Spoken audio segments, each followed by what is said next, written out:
One बगिया ऐसी उलझी, फूल उगे कम कांटे ज्यादा, सिमटा जीवन डूबी सांसें, आना है तो अब भी आ जा।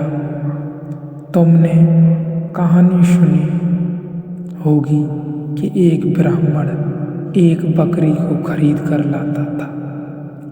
3-4 लफंगों ने उसे देखा और उन्होंने सोचा कि इसकी बकरी तो छीनी जा सकती है, लेकिन ब्राह्मण मजबूत था और छीनना आसान मामला न था। तो उन्होंने सोचा कि थोड़ी कूटनीति करो। एक उसे मिला राह के किनारे और कहा कि गजब, यह कुत्ता कितने में खरीद लाए। उस आदमी ने ब्राह्मण ने कहा,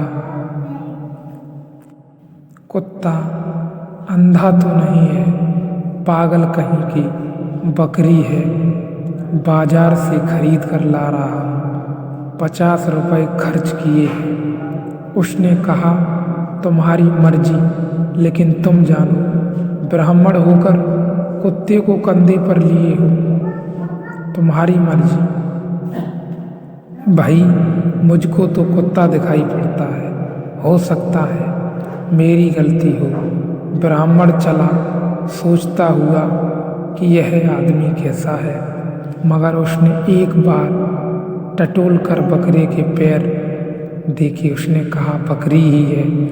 दूसरे किनारे पर रहा कि दूसरा उन्हीं का संगी साथी खड़ा था। उसने कहा, कुत्ता तो गजब का खरीदा। अब ब्राह्मण इतनी हिम्मत से न कह सका कि कुत्ता नहीं है।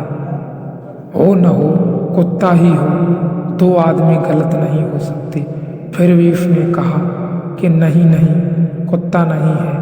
लेकिन अब कमजोर था, कह तो रहा था, लेकिन भीतर की नींव हिल गई थी। उसने कहा कि नहीं, बकरी है। उसने कहा कि बकरी है, इसको बकरी कहते हैं तो फिर परिभाषा बदलनी पड़ेगी। ब्राह्मण देवता अगर उसको बकरी कहते हैं तो कुत्ता किसको कहेंगे? वैसी आपकी मर्जी। आप पंडित आदमी हैं, हो सकता है बदल दें।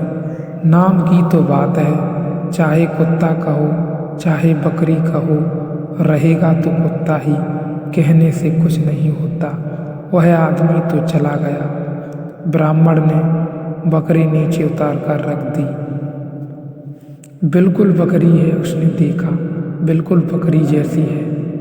आंखें मीड़ी, रास्ते के किनारे लगे नल से पानी से आंख धोई, क्योंकि अपना पड़ोस करीब आता जाता है और लोग देख लेंगे कि ब्राह्मण कुत्ता सिर पर लिए है तो पूजा और पांडित्य को धक्का लगेगा।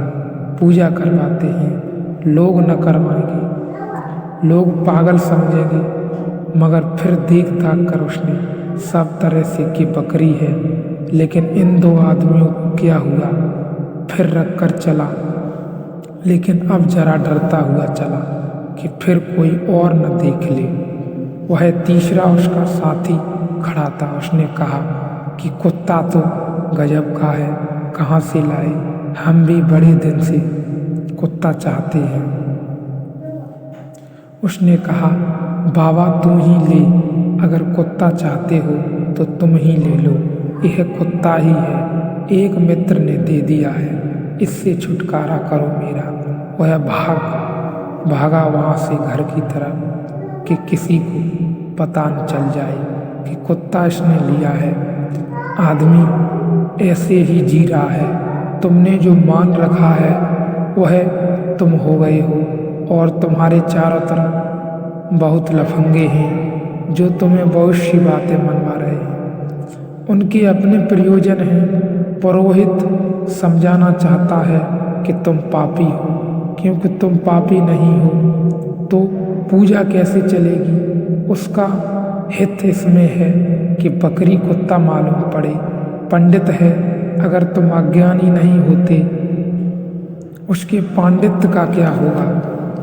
उसकी दुकान कैसे चलेगी? धर्म गुरु है वह अगर तुम्हें समझा दे कि तुम अकर्ता हो, कर्म शून्य हो, तुमने कभी पाप किया ही नहीं, तो उसकी ज़रूरत क्या है? यह तो ऐसा ही हुआ कि डॉक्टर के पास तुम जाओ और वही समझा दे कि बीमार तुम हो ही नहीं, बीमार तुम कभी हुए ही नहीं, बीमार तुम हो ही नहीं सकते, स्वास्थ्य तुम्हारा स्वभाव है। तो यह डॉक्टर आत्महत्या कर रहा है अपनी, इसकी दुकान का क्या होगा? तुम डॉक्टर के पास जाओ भले चंगे, जब तुम्हें कोई बीमारी नहीं है तब जाओ, तब भी तुम पाओगे कि वह बीमारी खोज लेगा। तुम जाकर देखो, बिल्कुल भले चंगे हो, जब तुम्हें कोई बीमारी नहीं है तब जाओ, तब भी तुम पाओगे कि वह बीमारी खोज लेगा। जाकर जरा चले जाओ, डॉक्टर से कहना कि कुछ जांच पड़ताल करवानी है। ऐसा डॉक्टर खोजना बहुत मुश्किल है जो कह दे कि तुम बीमार नहीं हो। मुल्ला नसरुद्दीन का बेटा डॉक्टर हुआ तो मैंने उससे पूछा कि कैसी चल रही है? उसने कहा कि काफ़ी अच्छी चल रही है। मैंने कहा तुम कैसे समझे कि काफ़ी अच्छी चल रही है? उसने कहा इतनी अच्छी चल रही है कि कई दफ़े तो बीमारों को कह देता हूँ कि तुम बीमार नहीं हो। यह तो बड़ा ही डॉक्टर कह सकता है। जिसकी खूब चल रही हो, ऐसी हो कि अब उसे उपद्रव लेना ही नहीं, फुर्सत नहीं है, तो उसने कहा इससे मैं सोचता हूँ कि बिल्कुल ठीक चल रही है। कई दफ़े आदमियों को कह देता है कि नहीं, तुम्हें कोई बीमारी नहीं है। दुकानें हैं, उनके अपने हित हैं। तुम्हारे ऊपर हजारों दुकानें चल रही हैं, पंडित की है, पुरोहित की है, धर्मगुरु की है। तुम्हारा पापी होना जरूरी है, तुमने बुरे कर्म किए हों यह आवश्यक है, नहीं तो तुम्हारा बुरे कर्मों से छुटकारा दिलाने वालों का क्या होगा? मसीहाओं का क्या होगा जो आते हैं तुम्हारी मुक्ति के लिए? अगर अष्टावक्र सही हैं तो सब मसीहा व्यर्थ हैं, फिर तुम्हारे छुटकारे की कोई ज़रूरत नहीं है। तुम छूटे ही हुए हो, तुम मुक्त ही हो।